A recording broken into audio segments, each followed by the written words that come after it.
അത് കഴിഞ്ഞ് നമുക്ക് ജസ്റ്റ് തുറന്ന് കാണിക്കാം അങ്ങനെയാണ് സെറ്റപ്പ് ചെയ്യുന്നത്. ഓക്കെ, ഇത് ബേസിക് എന്ന് പറയാനൊന്നുമില്ല, ജസ്റ്റ് ഒരു 3 ബ്ലേഡ്, റീപ്ലേസ്മെൻറ്റ് ബ്ലേഡും ഉണ്ട്. ഞാൻ ബാറ്ററി ഉള്ളതാണ് നേരത്തെ മേടിക്കാറ്, അതെപ്പോഴും കേടാവുന്നതിന് പക്ഷേ USB പവർ കേട്ടോ. അപ്പോൾ നമ്മൾ ജസ്റ്റ് USB 1 ആംസിലാണ് കണക്ട് ചെയ്യുന്നത്, 5 വോൾട്ട് 1 ആംസ് കറങ്ങും.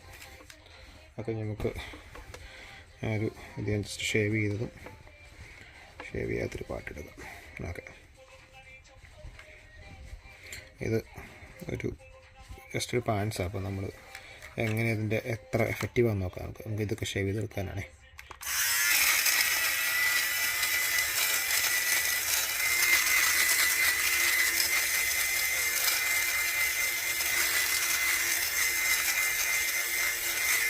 ആ ഒരു ഡിഫറൻസ് ഉണ്ട്. നമ്മുടെ ഫേഷ്യൽ ഷേവർ പോലെ വർക്ക് ചെയ്യുന്നത്. ഇവിടെ നല്ല ക്ലീനായി, ഇവിടെ ഇഷ്ടം പോലെ ഉണ്ട്. ഞാൻ ജസ്റ്റ് ഇതും കൂടി ഒന്ന് ക്ലീൻ കാണിച്ചു തരാം. ഇവിടെ